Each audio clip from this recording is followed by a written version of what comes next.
my vector description of where I am is a function of time, for example. It's some parameter, you can have any parameter at all. Not too long from now we're going to do vector calculus, it's going to be time. And I might say it is, let's go t I hat minus 3t j hat.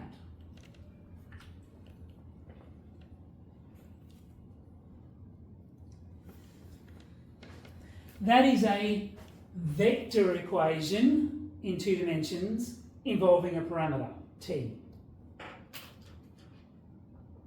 But if I want to plot this, it's 2-dimensional, if I want to plot this on a graph, what's it going to look like?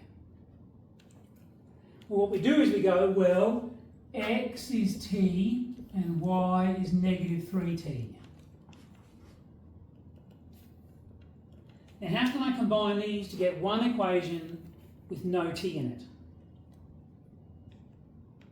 What am I going to do? Something other than Ryan who's already seen me do this. Yes, Julia? Don't you just sub the first one into the second one? Where I see the t, I'm going to write x. Yeah. Y is negative 3x. Oh look, I've got a Cartesian equation. This is, on the language of the syllabus, a corresponding Cartesian equation for this parametric vector equation. Cartesian equation. It no longer has the t in it. Easy enough?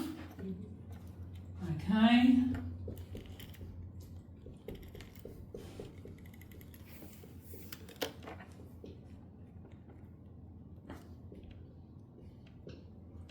What about that one?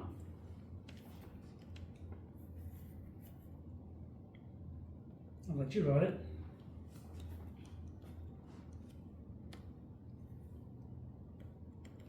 Same thing. What's x and y? This is my x. This is my y. If I'm going to substitute this in here, I need to rearrange for t.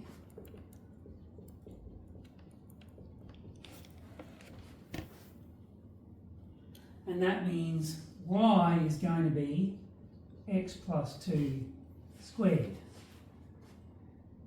Now this is easy to sketch, right? Negative 3x. Can you sketch this in this form? The turning point form. If you can't, expand it out. Is there too much glare? Should I change where I'm standing? Does that help?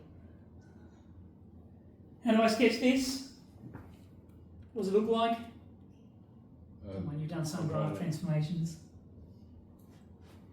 What is it, Ben? 2, and then down. 2? Up. Which 2? The x. Positive 2 or negative 2? Well, it'll be in the negative. Because? Because it's the other way around. Try again, Ben, from the start and tell me how I'm going to sketch this. Oh, x is translated 2, but in the negative direction. X squared is translated? The starting x point. Okay, a turning point. So the turning point is what coordinate? Yeah. Negative 2. Negative 2, 0. Okay, and then what is it? It's just Shape of the curve is? What's the name of it then? Come on. a quadratic, a parabola. Good, so the quadratic is the equation and the parabola is the shape. Well, that kind of comes with it being. Parabolic, yes. Correct. Do you think you can do that? Yeah. Obviously, it becomes very difficult if I go, wait.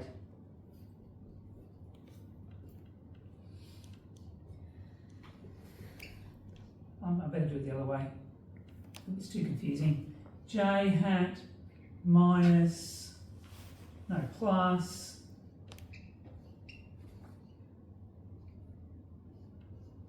that. You can't turn that into a two-dimensional equation because it's in 3 dimensions. That's actually very hard to graph. Don't try. It's actually going to be doing some kind of spiral. Yeah, tricky. I'm not even going to try. Your graphics calculator can probably plot that. You don't need to do that at this point. You have to use a vector equation of curve in 2 and 3 dimensions involving a parameter and determine a corresponding Cartesian equation when it's in 2D. There are many, many, many more cases, and we'll do a lot more when we get to the vector calculus one, which is coming later. R of t, something else to think about for this. 1 minus t I hat plus t squared. Maybe I should make this more interesting. No, let's keep it simple. J hat, where t is greater than or equal to 0. So now I've got a domain restriction on my parameter.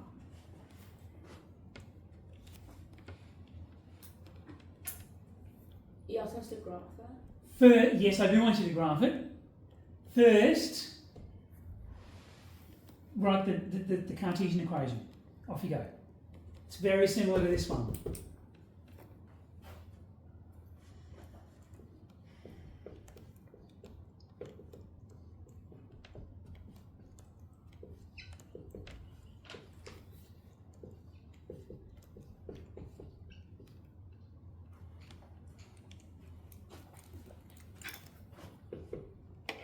Do you want to try and graph that straight away, or do you want to try and expand it and look at it as a quadratic?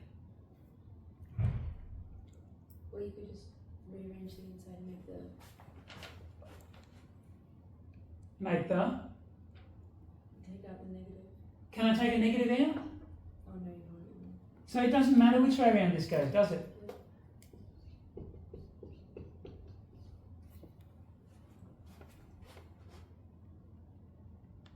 Okay, so this is like this. That means I've got a quadratic that goes like this. Whoops.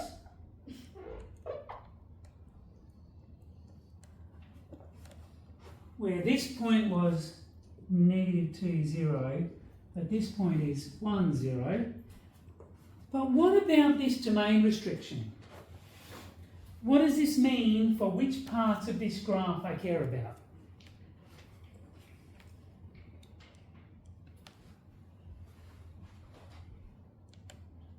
I should ask someone who hasn't got their hand up, should I?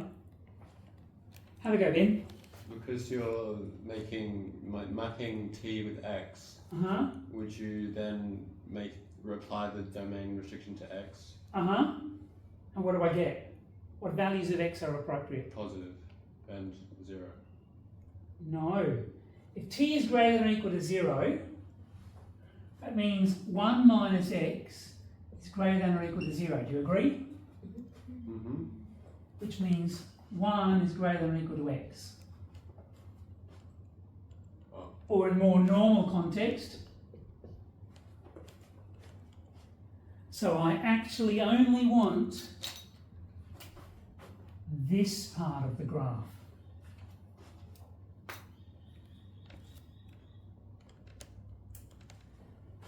Including 0 because it's equal to. Including the filled circle there because it does include that point. So that's how this parameter can influence the graph. There are a couple of questions in here, but many of them you won't be able to do yet. But there are also, which book did we say it was? This one, I think. Which ones can you do? Oh yeah, you should be able to do these. I'll give you a few to try. It's that or you all go and grab one of the books, but it's easy for me to write a few up.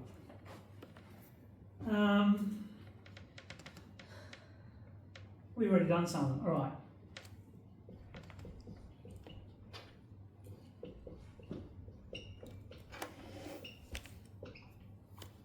One. What's that for? How do you draw that? I want to see. How do you draw y equals 1 x? Is it the this one? Which one? What's up?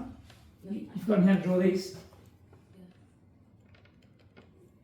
If you can make one of these out of it, Cartesian equation, you can ask your calculator to plot it. Oh, that's right. When you plot, you say plot a relation. Or you can, if this one just says y equals, it's easy enough. Have a go. Have a go at those. I'll find a couple more for you.